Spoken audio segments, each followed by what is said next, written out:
there and welcome back to Japan, where today we're going to be reviewing NECRY TALKIE's latest and, dare I say, breakthrough major record label with Sony album, Zoo. That was a long intro, wasn't it? Now, this is a group who I've been really interested in for a while. We started covering them, first of all, on the previous channel years ago, when just sort of heard about them through people before they'd become such a big deal. And they were always one of those sort of outsider-sounding bands who I was really hoping something would come from. And it was just that sort of enjoyable but slightly crazy sound they had. Still, nonetheless, there was a sort of formula that ran throughout their songs. As incredibly creative as they were, they all were very much of a similar style. So I was interested when we started doing album reviews more as a commonplace thing here to really dive in and check out an entire album, especially their latest album, and really see what makes them tick, how well it holds up over the course of an album, and if this is something that is just a one-trick pony or actually a really intriguing band who have a lot more to offer than maybe you would tell from just the singles. So anyway, I dived into the songs and kind of got a feel for it. Zoo is an album with something of a tonal style that runs throughout most of its songs, as I had kind of suspected from the many singles and videos we covered before. At its most basic, it's a collection of Beach Boys singles, a well-crafted and musically interesting series of easygoing summer songs that bring a smile to your heart and a bounce to your leg. At its most crazy, it flashes Cardiac's-like disrespect for songwriting norms, with a control that transcends the standard timing shackles restraining the majority of their peers, throwing in mad little sounds and adoration for quirky keyboards whilst delivering breaks in structure effortlessly and with a grin to boot. But in actuality, these ingredients result in a comparison that I couldn't help coming back to over and over as I listened to the album several times. I was reminded of another album, although now increasingly obscured by time and the fame of its one head single, and it gave me a very similar feeling to this album, which was actually Wheatus's self-entitled album, which I think was also their debut. Yeah, that album. I remember the first time I heard that CD and was just expecting a sort of recycled pop rock stylings of Teenage Dirtbag, but was almost immediately met with playful experimentation and the unembarrassed use of twee sounds.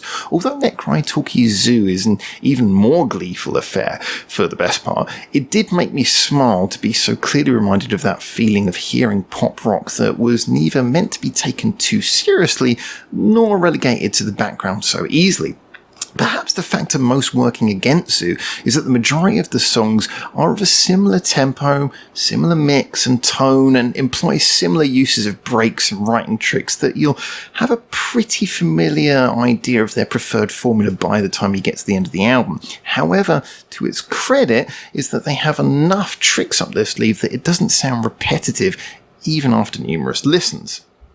Standout moments came firstly with the album opening single, which is certainly the primary earworm of the playlist in my opinion.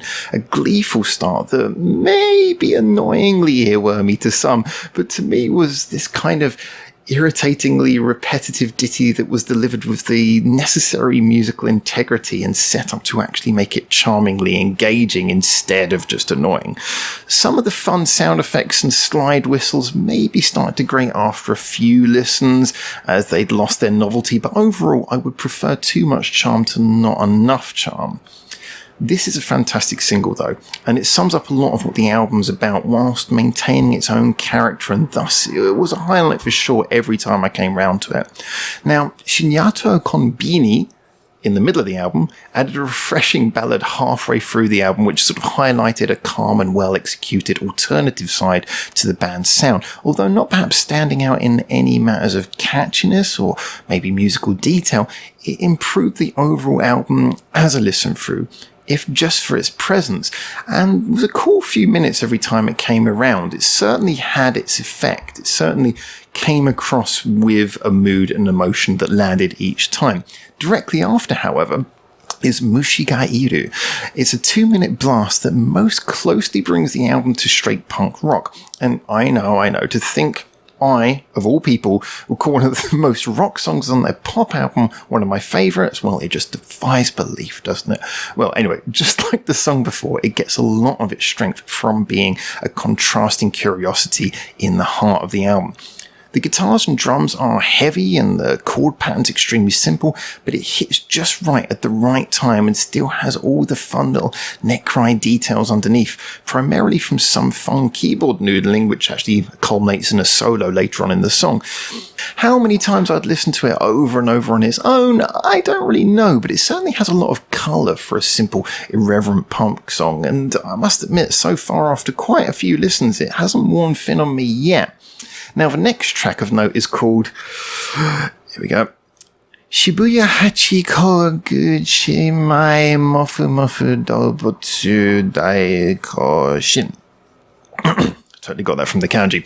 This weird little penultimate step in the album seemed to use the band's usually cheeky sound to hide a slightly darker tone that came through via the sonically minimalistic electric piano in the verses and some really heavy guitar riffing in the bridge, but mostly was built up in the sort of harmonies and this restless chord pattern that bounced up and down between 2 points for much of the song, seemingly sort of unable to rest, moving chord to chord to chord, back 1 2 1 2.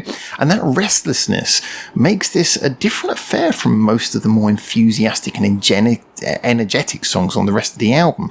And that's a real quality of this piece. However, sort of, juxtaposing their usual sound with this heavier tone so effectively, it really stands to their credit and stands out a lot on this album. And by the end of my many listens to the album, it was a song that I most look forward to the replay of each time, I think. Or at least if not, it certainly was in my top 3. So in many ways, Zoo was pretty much what I expected, and that most of the album was of that tone. Most of it had that sort of joyful sense to it. But I was surprised at how many little things stood out for me. Like I say, there were certain songs that really stood out as adding a little bit of variation. The way that they went through the entire album, keeping that identity of theirs, but without it ever sounding boring, without any of the songs sounding like they were just clones of each other. There was enough difference in the details and the melodies to actually make each song stand out in its own light and make the album quite a satisfying listen after several times, both giving it full attention and walking around the shops with it playing in the background as well.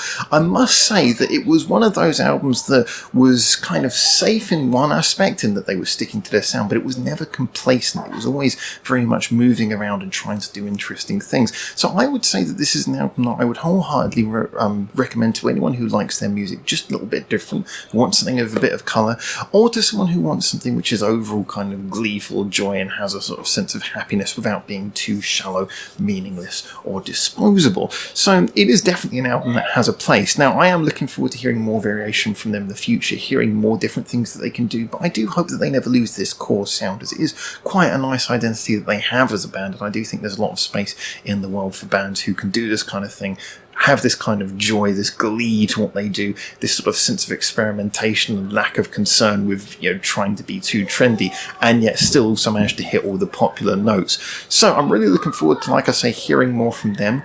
Apologies, my neighbours are ridiculously loud if you can hear them. But whilst that's the case, and there's wind outside as well, it's just there is so much noise. Whilst all of that is the case, I'm looking forward to seeing what you guys think though. So jump in and give me your comments on this as well. I'm really looking forward to seeing what various things you took away from this album, whether you heard the details in it, whether it was something that grew old on you quicker than it grew old on me, which it as of yet hasn't done, and basically what you want to see in the future from this band as well. So do get on there. Tell me what you think in the comments. Feel free to like, subscribe, and do all the other YouTubey things. Follow any of the social media links in the description below should you wish. A big thank you to our Patreon supporters, because we're not monetized, and you guys keep on saying it, but you are the engine room. You are the people who keep this whole thing going, so thank you so much for that. And just a thank you to you for making it through to the end of this video. So, until I hopefully see you very soon in Japan for the next one of these, for now, ciao ciao.